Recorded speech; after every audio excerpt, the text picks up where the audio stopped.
आज की वीडियो की शुरुआत करने से पहले मैं आपको बताऊंगा एक गोल्डन लिस्ट के बारे में। मैंने इस लिस्ट को गोल्डन लिस्ट का नाम इसलिए दिया है क्योंकि इस लिस्ट में बताए गए सारे के सारे पॉइंट्स को अगर आपने ध्यान में रख लिया तो आपको हमारे कॉन्स्टिट्यूशन के 8 या 9 बड़े बड़े टॉपिक से रिलेटेड सारे के सारे आर्टिकल्स यानी सारे के सारे अनुच्छेद याद हो जाएंगे अपने आप ही। इस गोल्डन लिस्ट को ध्यान में रखना है बहुत ही ज्यादा आसान, स्पेशली अगर आप अपने सोफे पर बैठकर खाना खाते हैं तब तो आप इस लिस्ट को कभी भूल ही नहीं सकते। क्यों? क्योंकि इस गोल्डन लिस्ट का कीवर्ड है डाइट ऑन सोफा। हमारी गोल्डन लिस्ट में कुल 8 पॉइंट्स होंगे जिनमें से पहले 4 हमें प्राप्त होंगे डाइट वर्ड से और अगले 4 हमें प्राप्त होंगे सोफा वर्ड से। अब आपको इस लिस्ट के सारे 8 पॉइंट्स कैसे ध्यान में रखने हैं यह मैं आपको समझा देता हूं उप प्रधानमंत्री के एग्जाम्पल से। वैसे तो हमारे संविधान में उप प्रधानमंत्री नाम के किसी भी पद का कोई जिक्र है ही नहीं, लेकिन समझने के दृष्टिकोण से एक बार आप ये इमेजिन कीजिए कि अगर हमारे संविधान में इस पद से रिलेटेड आर्टिकल्स होते तो वह किस ऑर्डर में होते। इसका अंदाजा हम इसलिए लगा सकते हैं क्योंकि हमारे संविधान के ज्यादातर टॉपिक्स में एक पर्टिकुलर फॉर्मेट फॉलो किया गया है आर्टिकल्स का, और इसी पर्टिकुलर फॉर्मेट को हम अप्लाई करेंगे हमारी गोल्डन लिस्ट की मदद से। अगर संविधान में उप प्रधानमंत्री का पद होता तो ऐसा होने पर इससे रिलेटेड जो पहला आर्टिकल होता वह बात कर रहा होता डी फॉर डिक्लेयर के बारे में, यानी उप प्रधानमंत्री से रिलेटेड जो पहला आर्टिकल होता वो ये डिक्लेयर करता कि हमारे देश में एक उप प्रधानमंत्री होगा। इसके बाद में जो अगला आर्टिकल होता वह बात कर रहा होता आई फॉर आइडेंटिटी के बारे में, मतलब कि उप प्रधानमंत्री की पहचान क्या होगी, जैसे कि वह प्रधानमंत्री के बाद में दूसरे नंबर का नेता होगा आदि आदि। इसके बाद जो अगला आर्टिकल होता वह बात कर रहा होता ई फॉर इलेक्शन के बारे में, जैसे कि उप प्रधानमंत्री का चुनाव कैसे होगा। और उसके बाद में बारी आती टी फॉर टर्म या टाइम की, यानी अगले जो आर्टिकल्स होते वह बात कर रहे होते कि उप प्रधानमंत्री का कार्यकाल कितने साल का होगा। इसके बाद बारी आती एस फॉर शर्तों की, यानी अगले आर्टिकल्स बात कर रहे होते कि उप प्रधानमंत्री के पद से संबंधित कंडीशंस या क्वालिफिकेशंस क्या क्या होंगी। इसके जस्ट बाद में जो आर्टिकल्स होते वह बात कर रहे होते उप प्रधानमंत्री की ओथ यानी शपथ के बारे में।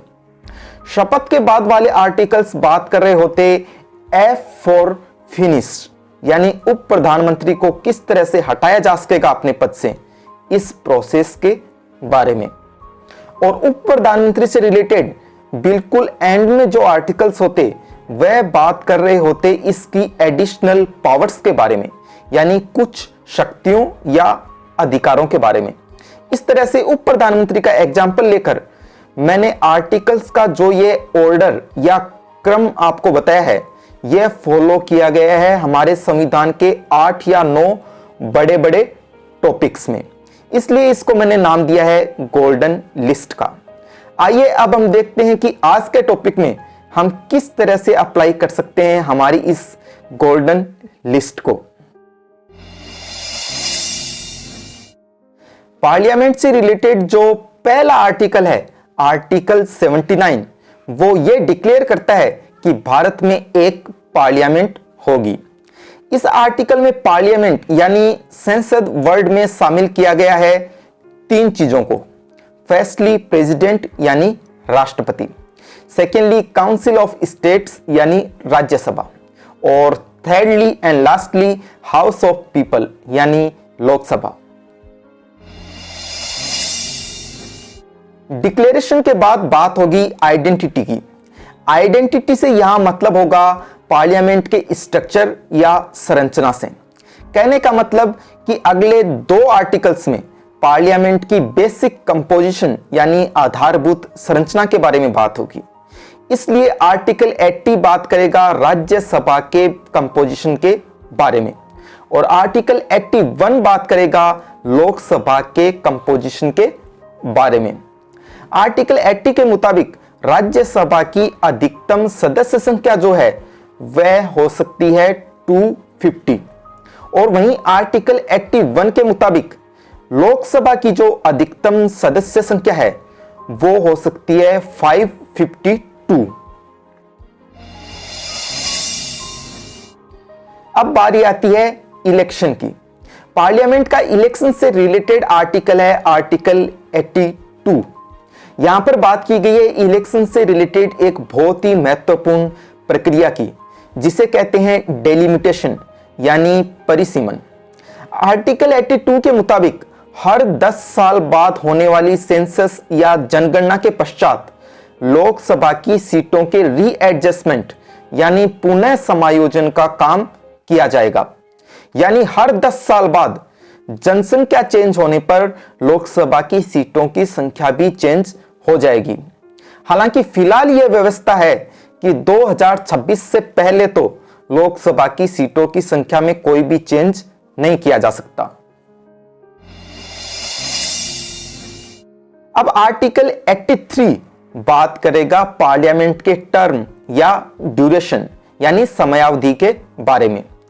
इसके मुताबिक राज्यसभा तो कभी भी डिसॉल्व या भंग नहीं की जा सकेगी, लेकिन इतना जरूर है कि हर 2 साल बाद में इसके 1/3 यानी 1/3 मेंबर्स रिटायर हो जाएंगे। दूसरी तरफ जो लोकसभा है उसका कार्यकाल सामान्यतया 5 साल का होगा। हालांकि इसे समय से पहले भी भंग किया जा सकेगा और इमरजेंसी यानी आपातकाल के दौरान इसका कार्यकाल बढ़ाया भी जा सकेगा। अब अगला जो आर्टिकल है आर्टिकल 84 वह बात करेगा सांसदों की शर्तों यानी योग्यताओं की शर्तों के बारे में। हिंदी में इसके लिए परफेक्ट वर्ड है अर्हता और इंग्लिश में क्वालिफिकेशंस। सबसे प्रमुख जो क्वालिफिकेशन है मेंबर्स ऑफ पार्लियामेंट की वो ये है कि राज्यसभा का सदस्य बनने के लिए मिनिमम एज होनी चाहिए 30 और लोकसभा का सदस्य बनने के लिए मिनिमम एज होनी चाहिए 25। अब बारी आती है ओथ की यानी शपथ की। इससे रिलेटेड जो आर्टिकल है वह थोड़ा खास है क्योंकि यह हमारी गोल्डन लिस्ट से जरा हटकर है, क्योंकि अभी तक तो हम आगे बढ़ रहे थे बिल्कुल क्रमवार तरीके से, लेकिन यह आर्टिकल हमें ध्यान में रखना पड़ेगा अलग से। यह आर्टिकल है आर्टिकल नंबर 99। आर्टिकल 99 को छोड़कर बाकी जितने भी आर्टिकल हैं आज की वीडियो में वह सारे के सारे तो हमारी गोल्डन लिस्ट के मुताबिक ही हैं, मतलब पूरी तरह से ऑर्डर में ही हैं, क्रम में ही हैं। तो शपथ वाले इस आर्टिकल 99 को आप ध्यान में रख लीजिए अलग से। अब बारी है F4 फिनिश की। इससे रिलेटेड प्रोविजंस रखे गए हैं आर्टिकल 85 में। इस आर्टिकल के मुताबिक प्रेसिडेंट द्वारा समय समय पर ये 3 काम किए जाते हैं। पहला, सत्र बुलाना यानी to call the session of the parliament. दूसरा, सत्र को खत्म करना यानी प्रोरोगेशन। और तीसरा, लोकसभा को भंग करना यानी dissolution of house of people. Article 79 के बारे में बात करते समय मैंने आपको बताया था कि पार्लियामेंट को 3 हिस्सों में बांटा गया है, प्रेसिडेंट, लोकसभा और राज्यसभा। अभी तक हमने लोकसभा और राज्यसभा के बारे में तो काफी बातें कर ली, लेकिन प्रेसिडेंट के बारे में अभी तक हमने कोई बात नहीं की है इस वीडियो में। तो इसलिए अब बारी आती है प्रेसिडेंट की ही। जो अगले 2 आर्टिकल्स हैं, आर्टिकल 86 और आर्टिकल 87, इन दोनों में ही बात की गई है राष्ट्रपति की 2 शक्तियों के बारे में। आर्टिकल 86 की हेडिंग है right of president to address and send messages to houses, यानी सदनों में अभिभाषण का और उनको संदेश भेजने का राष्ट्रपति का अधिकार। और बिल्कुल इसी तरीके से आर्टिकल 87 की हेडिंग होगी special address by the president, यानी राष्ट्रपति का विशेष अभिभाषण। अब जो अंतिम आर्टिकल है इस वीडियो का, वहां पर बात की गई है मिनिस्टर्स और अटॉर्नी जनरल यानी मंत्रियों और महान्यायवादी के अधिकारों के बारे में। मतलब कि आर्टिकल 88 ये कहता है कि मंत्रियों और अटॉर्नी जनरल को सदन की कार्यवाही में बोलने और भाग लेने का अधिकार होगा।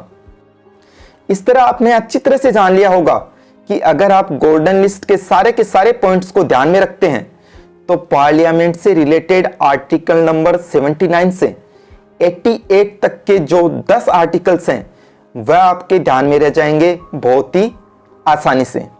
मैं उम्मीद करता हूं कि आपको यह वीडियो बहुत ही उपयोगी और सार्थक लगा होगा। अगर आपको इंडियन पॉलिटी यानी भारतीय राज्य व्यवस्था से संबंधित किसी भी दिलचस्प टॉपिक से रिलेटेड कोई भी रोचक जानकारी चाहिए तो फिर आपको करना होगा एक छोटा सा काम। आपको सीधे जाना होगा मेरे YouTube चैनल एडवोकेट विकास डाका पर और वहां जाते ही क्लिक करना होगा इस प्लेलिस्ट पर जो कि आप अभी देख रहे हैं अपने मोबाइल की स्क्रीन पर। Thank you so much for watching the video.